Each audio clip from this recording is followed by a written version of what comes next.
Hello friends, आपका स्वागत है सिविलियन क्लासेस में। तो आज हम चर्चा कर रहे हैं कॉन्ट्रैक्ट्स एंड अकाउंट के यूनिट नंबर 1 का पार्ट नंबर 2। ठीक है ना। तो पहला पार्ट 1 बन चुका है, ये दूसरा पार्ट है। ठीक है ना।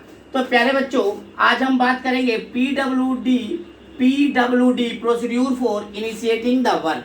पीडब्ल्यूडी कैसे किसी वर्क को इनिशिएट करता है, उसका प्रोसीड्यूर क्या है, वो हम चर्चा करेंगे। तो देखिए प्यारे बच्चों, पहला वर्ड इसमें क्या लिखा हुआ है, for any types of construction proposal are made in the form of report. अगर आपका कोई भी कंस्ट्रक्शन प्रपोजल है तो सबसे पहले उसको रिपोर्ट के फॉर्म में लिखिए, रिटन के फॉर्म में लिखिए। तो सबसे पहले किसी भी कंस्ट्रक्शन प्रपोजल को आप क्या करना है, रिटन फॉर्म में लिखना है, एक रिपोर्ट बनाना है। अब दूसरा क्या होगा, उस रिपोर्ट को गवर्नमेंट को सबमिट करना होगा। तो दूसरा पॉइंट क्या है प्यारे बच्चों, this report is submitted to the government for its approval. उस जो रिपोर्ट आप जो बनाए हैं कंस्ट्रक्शन के लिए, तो उसको आप अप्रूव कराने के लिए उस रिपोर्ट को कहाँ देना होगा, गवर्नमेंट के पास देना होगा। तो ठीक है, this report is submitted to the government for its approval. ठीक है ना। Next, then according to the project. अब क्या करेगा गवर्नमेंट, उस प्रोजेक्ट को देखेगा, according to the project cost of the project is decided. फिर क्या करेगा government, according to the project, कैसा प्रोजेक्ट है उसके अकॉर्डिंग कॉस्ट को डिसाइड किया जाएगा। नेक्स्ट है प्यारे बच्चों, नेक्स्ट है आपका चौथा number, after the decision of cost. जब कॉस्ट का डिसीजन हो जाएगा कि भाई इतने में, इतने बजट में क्या करना है, इस प्रोजेक्ट को बनाना है, तो after the decision of the cost budget is decided. Budget क्या हो जाएगा, डिसाइडेड हो जाएगा। This fact is send to the engineering department for technical sanction. जब आपका बजट डिसाइडेड हो गया कि अब इसको अप्रूव्ड बनाना है उस प्रोजेक्ट को, तो क्या करेंगे, उस प्रोजेक्ट के रिपोर्ट को टेक्निकल सैंक्शन होने के लिए डिपार्टमेंट में भेजेंगे, इंजीनियरिंग डिपार्टमेंट में भेजेंगे। तो इंजीनियरिंग डिपार्टमेंट में टेक्निकल सैंक्शन क्या करेगा, जो प्रोजेक्ट है उस प्रोजेक्ट का डिटेल्ड ड्राइंग देखेगा। ठीक है ना प्यारे बच्चों, क्या दिखेगा, डिटेल्ड ड्राइंग एंड डिजाइन देखेगा। तो in technical sanction detailed study of drawing. Technical sanction में क्या होगा, ड्राइंग का डिटेल्ड स्टडी होगा, डिजाइन का डिटेल्ड स्टडी होगा और एस्टीमेट भी देखेगा। Is to be done by competent authority. तो कौन देखेगा भाई, तो डिपार्टमेंट में कोई जो चीफ इंजीनियर है, वो जो सबसे बड़ा अथॉरिटी है इंजीनियरिंग डिपार्टमेंट में, वो देखेगा। ठीक है प्यारे बच्चों, तो टेक्निकल सेक्शन में हम लोग देखेंगे डिटेल्ड स्टडी के बारे में, किसका, ड्राइंग और डिजाइन के बारे में।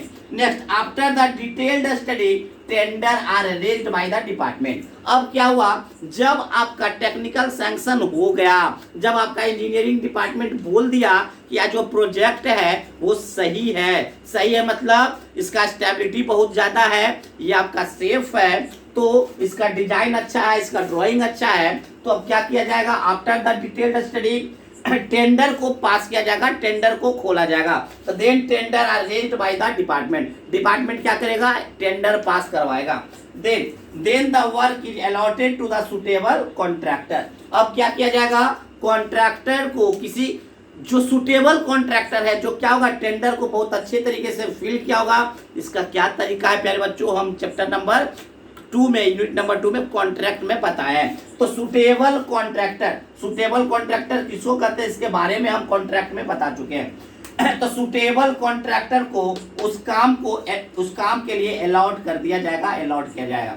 नेक्स्ट, अब क्या जाएगा, कुछ पैसा लिया जाएगा, किससे, कॉन्ट्रैक्टर से लिया जाएगा, जिसको हम क्या बोलते हैं, EMD, मतलब अर्निएस्ट मनी डिपॉजिट। तो इस तरह से पीडब्ल्यूडी किसी काम को इनिशिएट करता है। फिर से सुन लेते हैं। सबसे पहले क्या किया, जो कंस्ट्रक्शन प्रपोजल है उसको रिपोर्ट की तरह, रिपोर्ट के फॉर्म में लिखा, उस रिपोर्ट को गवर्नमेंट को क्या किया, सौंप दिया ताकि अप्रूव्ड हो सके। अब क्या किया, अब आपका क्या कहते हैं, according to the project cost को डिसाइड किया गया।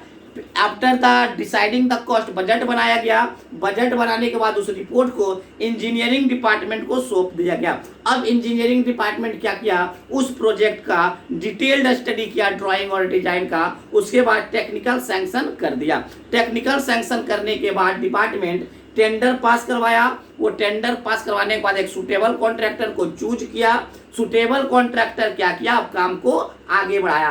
बट काम को आगे बढ़ाने से पहले एक मनी लिया जाता है कॉन्ट्रैक्टर से, जिसको अर्निएस्ट मनी डिपॉजिट कहते हैं। तो ये था प्यारे बच्चों PWD procedure for initiating the work. अब हम आगे चलते हैं।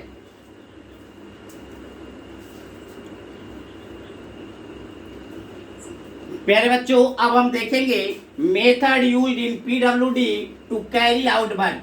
पीडब्ल्यूडी किसी भी काम को करने के लिए कौन सा मेथड अप्लाई करता है? तो प्यारे बच्चों दो मेथड अप्लाई करता है पीडब्ल्यूडी किसी भी काम करने के लिए। पहला है कॉन्ट्रैक्ट मेथड और दूसरा है डिपार्टमेंट मेथड। पहला है कॉन्ट्रैक्ट मेथड और दूसरा है डिपार्टमेंट मेथड। तो कॉन्ट्रैक्ट मेथड में क्या होता है, टू एजेंसीज के बीच में एग्रीमेंट होता है, टू एजेंसी के बीच में एग्रीमेंट होता है। और इस कॉन्ट्रैक्ट मेथड में भी वेरियस टाइप्स ऑफ मेथड को यूज किया जाता है, जिसमें पहला है पीस वर्क मेथड, दूसरा है रेट लिस्ट मेथड और तीसरा है डे वर्क मेथड। तो देखिए प्यारे बच्चों क्या लिखा हुआ है, there are two methods used in PWD to carry out work. किसी भी काम को करने के लिए पीडब्ल्यूडी दो तरीके के मेथड को अप्लाई करता है। पहला है कॉन्ट्रैक्ट मेथड और दूसरा है डिपार्टमेंट मेथड। तो प्यारे बच्चों कॉन्ट्रैक्ट किसको कहते हैं, दो एजेंसी के बीच में एग्रीमेंट होता है। तो सबसे पहले हम चर्चा करेंगे कॉन्ट्रैक्ट मेथड के बारे में। तो it is an agreement method. Contract method क्या है, एक तरह का एग्रीमेंट मेथड है। मेथड बिटवीन टू एजेंसी, किसके बीच में होता है, दो एजेंसीज के बीच में होता है, दो डिपार्टमेंट के बीच में होता है। There are different types of contract method used. There are different types of contract method use. पहला है piece work method, rate list method और डे वर्क मेथड। तो बारी बारी से हम देखेंगे कि पीस वर्क मेथड क्या है, रेट लिस्ट मेथड क्या है और डे वर्क मेथड क्या है। ऐसे तो नाम से ही क्लियर हो जाता है, फिर भी हम इसको एक बार देखते हैं। इसको आप नोट डाउन कीजिए।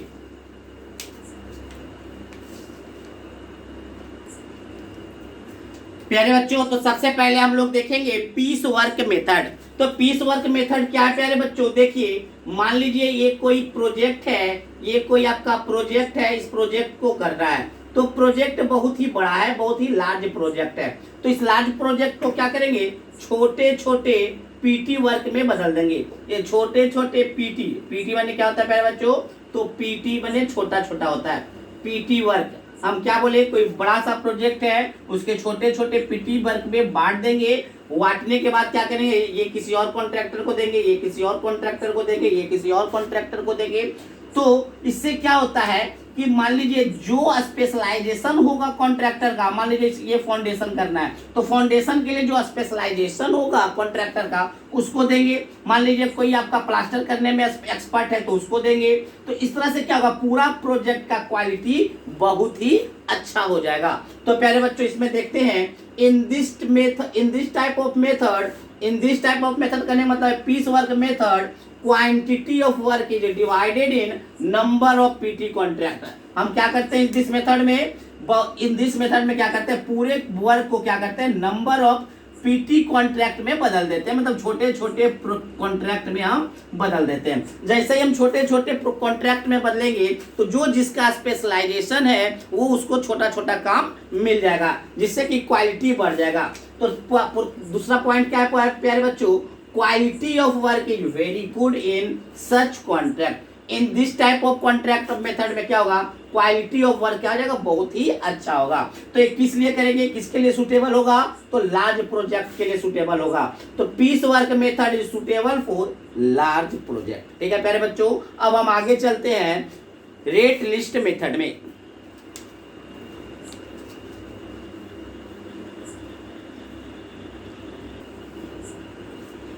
प्यारे बच्चों अब हम देखेंगे रेट लिस्ट मेथड। देखिए प्यारे बच्चों इसको समझने के लिए मान लीजिए ये हमारा कोई वर्क है, कोई प्रोजेक्ट है। इस प्रोजेक्ट को छोटे छोटे पार्ट में हम बांट दिए, ठीक है ना। अब क्या किया डिपार्टमेंट, बोला इस काम को करने के लिए इस इसको W1 work 1 work 2 work 3 work 4 work 5, work 6 और वर्क 7। तो डिपार्टमेंट क्या बोला, इस वर्क 1 को करने के लिए आपको इतना पैसा मिलेगा, C1 कॉस्ट मिलेगा। W2 वर्क को करने के लिए C2 कॉस्ट मिलेगा। W3 को करने के लिए आपको C3 मिलेगा।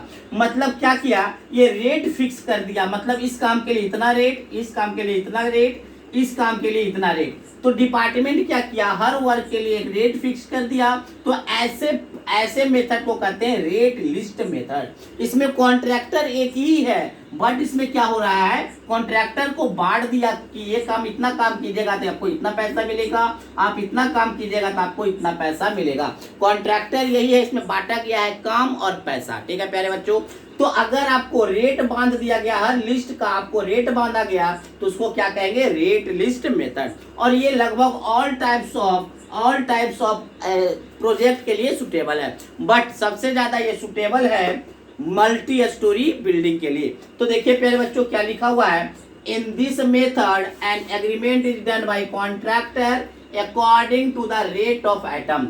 इस मेथड करने का मतलब है, रेट लिस्ट मेथड में एग्रीमेंट किया जाता है कॉन्ट्रैक्टर के साथ according to the rate of the item. तो डिपार्टमेंट कॉन्ट्रैक्टर के साथ जो एग्रीमेंट करता है वो कैसे करता है, रेट ऑफ द आइटम, मतलब इस आइटम के लिए ये रेट, इस आइटम के लिए ये रेट, इस आइटम के लिए ये रेट। तो रेट ऑफ द आइटम्स के अनुसार क्या करता है, एग्रीमेंट करता है कॉन्ट्रैक्टर से। Final payment is done to contractor by taking detailed measurement. अब देखिए प्यारे बच्चों, मान लीजिए W वर्क के लिए आपको C1 दे रहा है, W2 के लिए C2 दे रहा है। तो W1 अगर आप काम कर लिए हैं, कॉन्ट्रैक्टर डिपार्टमेंट से सब पैसा मांगने जाएगा, तो डिपार्टमेंट क्या करेगा, पहले इसका डिटेल्ड क्या लेगा, मेजरमेंट लेगा कि आप सही तरीके से काम किए कि नहीं। तो डिटेल मेजरमेंट के बाद ही इस आइटम का फाइनल पेमेंट मिलेगा। तो क्या लिखा हुआ प्यारे बच्चों, final payment is done to the contractor by taking detailed measurement. Detailed measurement लेने के बाद ही आपको कॉस्ट को दिया जाएगा। Next, this method is suitable for all types of construction work. आपका जो रेट लिस्ट मेथड है वो all types of construction work के लिए सुटेबल है, but specially for multi storey building. ठीक है, तो अब हम आगे चलेंगे, इसको आप नोट डाउन कीजिए।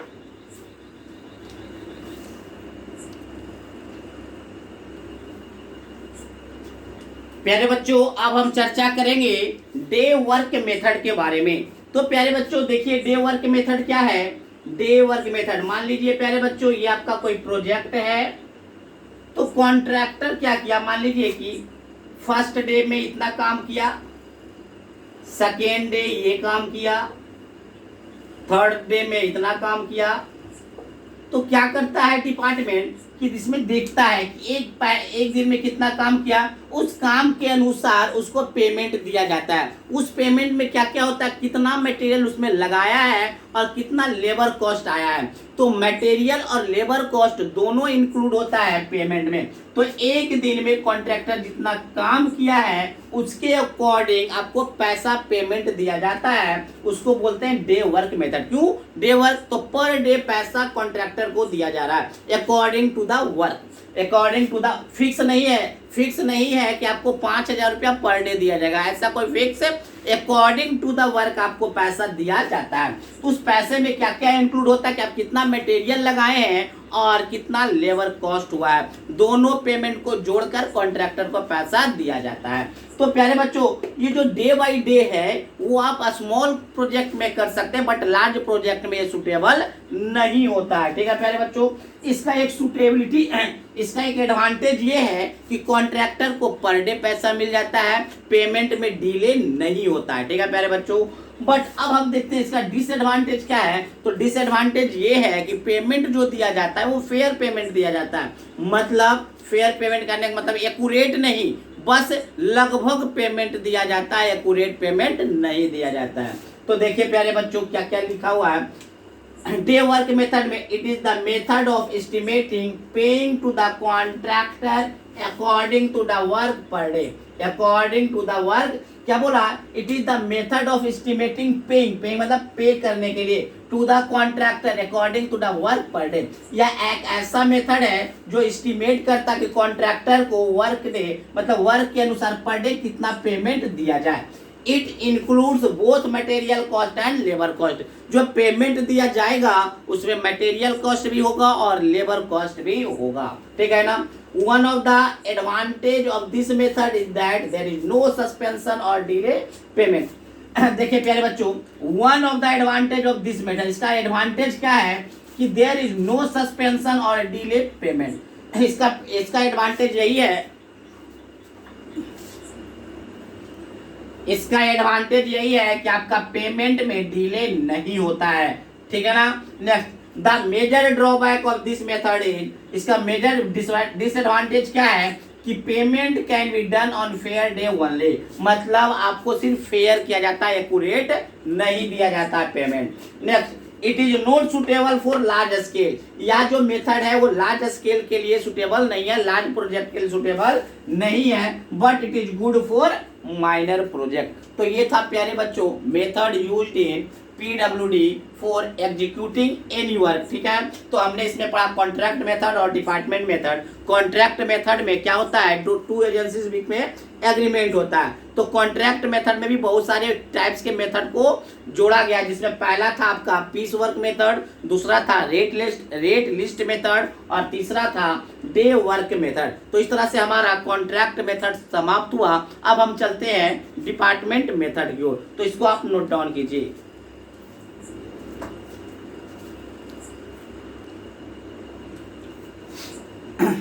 प्यारे बच्चों, अब हम चलते हैं डिपार्टमेंट मेथड की ओर। तो देखिए प्यारे बच्चों, डिपार्टमेंट मेथड क्या है, एक प्रैक्टिकल मेथड है। तो प्यारे बच्चों, कॉन्ट्रैक्ट मेथड में हमने क्या पढ़ा, तीन तरह का मेथड था, piece work method, rate list method और आपका डे वर्क मेथड। तो प्यारे बच्चों, जब भी सिविल इंजीनियरिंग का काम होगा तो बड़ा प्रोजेक्ट होगा तो डे वर्क मेथड तो होगा नहीं।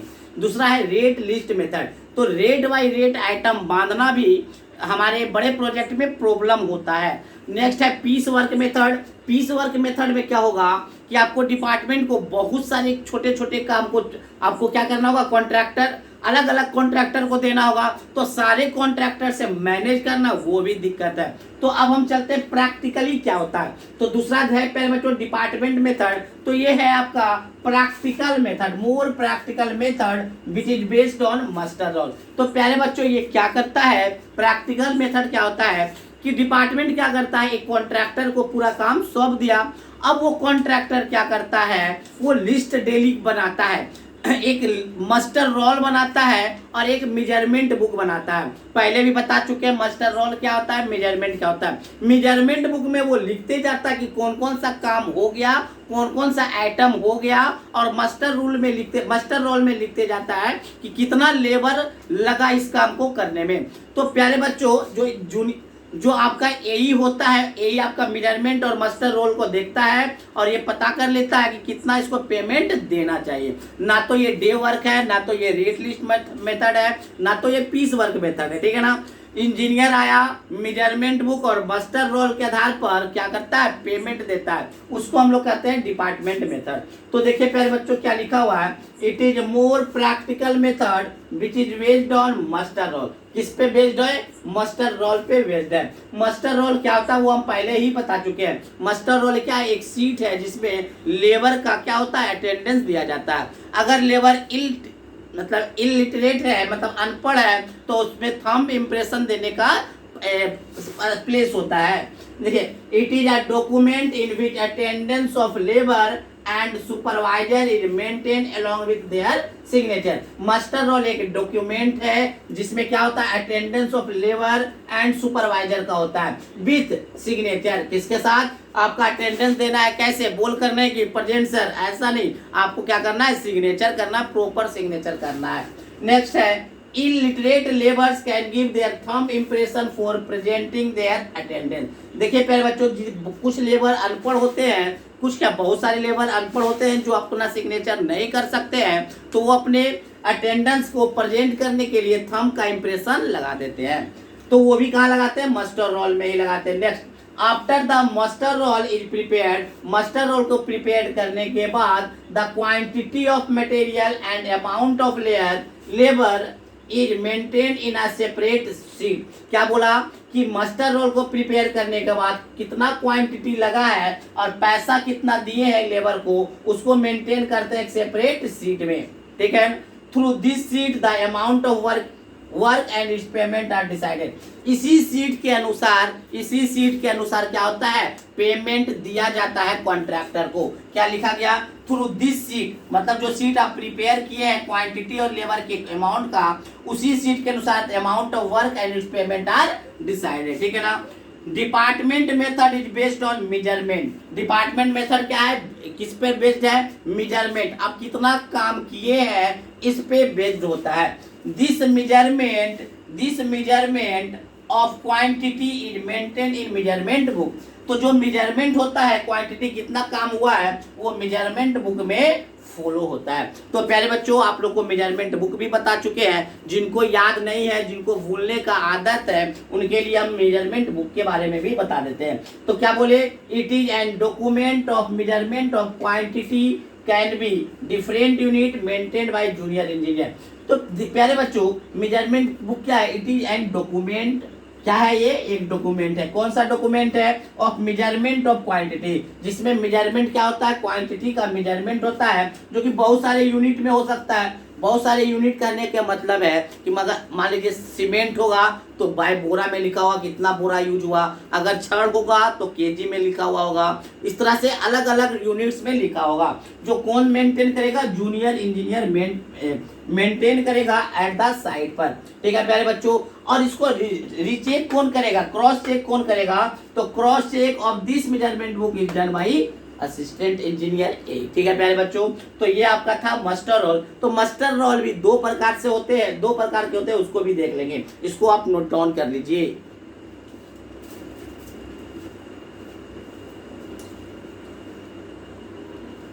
प्यारे बच्चों अब हम देखते हैं टेक्निकल सैंक्शन के बारे में। तो प्यारे बच्चों डिटेल सर्वे, डिटेल ड्राइंग कैसा, मतलब ड्राइंग का स्टडी करना, detail study of drawing, detail study of design, detail study of survey data, ये आपका कल आएगा टेक्निकल सैंक्शन के अंदर आता है।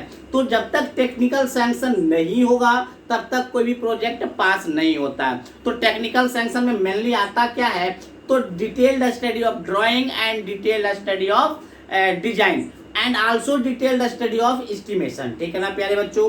तो प्यारे बच्चों तो देखिए इसमें क्या क्या गया है, detailed drawing and estimate, detailed drawing estimate survey data ETC are confirmed with competent authority. Competent authority का मतलब यहाँ समझिएगा बड़ा अथॉरिटी, मतलब chief engineer, competent authority before starting the project. किसी भी प्रोजेक्ट को स्टार्ट करने से पहले बड़े अथॉरिटी से आपको कंफर्म करना होगा उसके ड्राइंग और उसके डिजाइन को लेकर, ठीक है ना। जब तक टेक्निकल सैंक्शन अप्रूव्ड नहीं करेगा आपका प्रोजेक्ट पास नहीं होगा।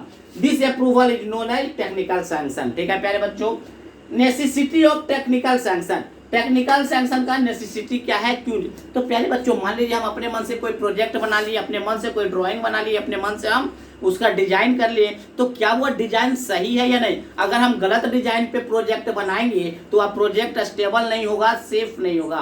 तो वो क्या, उसको स्टेबल और सेफ करने के लिए आपको टेक्निकल सैंक्शन करना होगा। मान लीजिए प्यारे बच्चों हम डिजाइन अलग ले लिए हैं, डिजाइन दूसरे ले लिए, तो उस तरह अगर हम मेरे पास नॉलेज नहीं है डिजाइन का तो अनइकोनॉमिकल भी हो सकता है, उसमें पैसा भी ज्यादा लग सकता है। तो अगर टेक्निकल टीम अपने तरीके से देखेगा तो कैसे इकोनॉमिकल होगा वो भी आपको सजेस्ट करेगा। तो टेक्निकल सैंक्शन के बाद आपका प्रोजेक्ट इकोनॉमिकल भी होता है, ठीक है प्यारे बच्चों। टेक्निकल सैंक्शन ये भी बताएगा कि मान लीजिए बहुत बड़ा प्रोजेक्ट है, तो बहुत बड़े प्रोजेक्ट को करने में, मतलब प्रोजेक्ट के उस पार्ट को करने में कितना मैन पावर चाहिए, अगले पार्ट को मान लीजिए ये थोड़ा आपका प्रोजेक्ट है तो प्रोजेक्ट के इस पार्ट को करने में कितना मैन पावर चाहिए, प्रोजेक्ट को इस पार्ट को करने में कितना लेबर चाहिए, तो वो भी आपको टेक्निकल सैंक्शन बताएगा, ठीक है। तो अब हम देखते हैं दूसरा बात प्यारे बच्चों, मान लीजिए अपने मन से हम रख दिए कि ड्यूरेशन इस प्रोजेक्ट का होना चाहिए 3 महीने, कितना होना चाहिए। तो टेक्निकल सैंक्शन क्या करेगा, इस प्रोजेक्ट को विस्तार से डिटेल स्टडी करेगा और बताएगा कि हाँ ये 3 महीना सही है।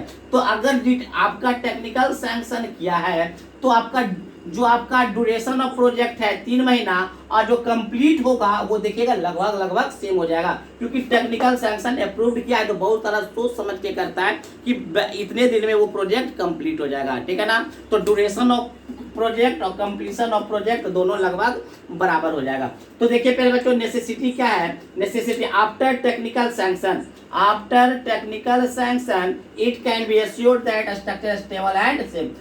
टेक्निकल सैंक्शन होने के बाद हम एश्योर हो जाते हैं कि आपका जो स्ट्रक्चर है वो सेफ और क्या हो जाएगा, स्टेबल हो जाएगा। Next, technically sanction project are economical, technically sanction है तो वो इकोनॉमिकल भी होगा प्रोजेक्ट, ठीक है ना।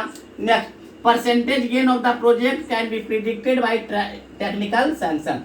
तो टेक्निकल सैंक्शन ये भी बताएगा जो आप स्ट्रक्चर बना रहे हैं वो कितना आपके लिए फायदेमंद है या नुकसानदेह है, ठीक है ना। Next, continuous and discontinuous man power is reflected by technical sanction. Technical sanction से ही पता चलेगा कि आपको कितना कंटिन्यूअस लेबर कितना डिसकंटिन्यूअस लेबर चाहिए। Next, duration of project and completion of the project is almost same, ठीक है। पहले जो टेक्निकल सैंक्शन होने के बाद ही जो आप फिक्स किए थे शुरू में ड्यूरेशन, वो कंप्लीट होने का भी ड्यूरेशन बराबर होगा। कब, जब आप टेक्निकल सैंक्शन किए हैं तब, क्योंकि वो बहुत बड़े माइंड सेटअप के साथ वो बता देते हैं, वो एस्टिमेट कर देते हैं कि कितना ड्यूरेशन इस काम में लगेगा और लगभग उतना ही ड्यूरेशन लगता है। तो ये था प्यारे बच्चों टेक्निकल सैंक्शन।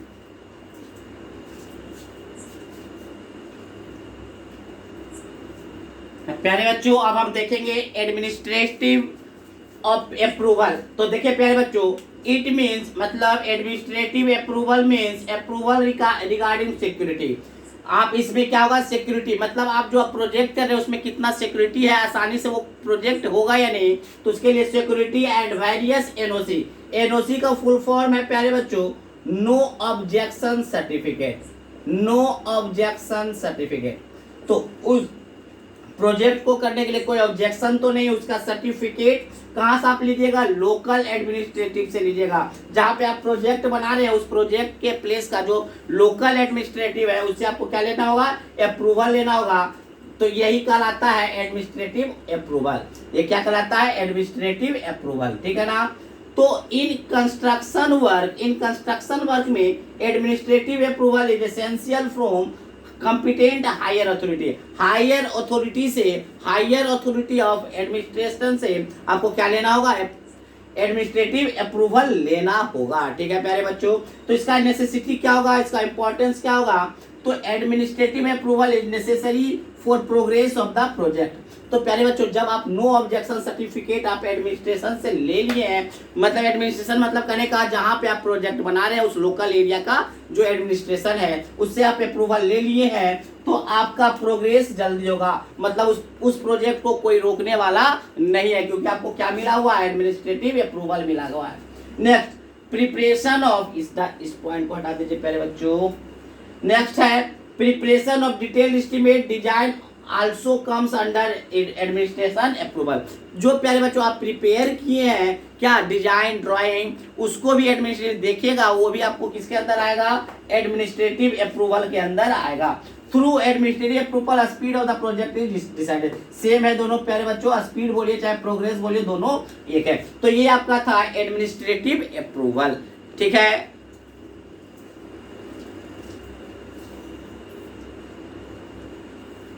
प्यारे बच्चों इस चैप्टर का यूनिट नंबर 1 का ये लास्ट टॉपिक है बजट प्रोविजन। देखिए प्यारे बच्चों बजट प्रोविजन में क्या है, मान लीजिए ये आपका बिहार है, इस बिहार में आपका क्या है, पीडब्ल्यूडी है, पब्लिक वर्क डिपार्टमेंट है।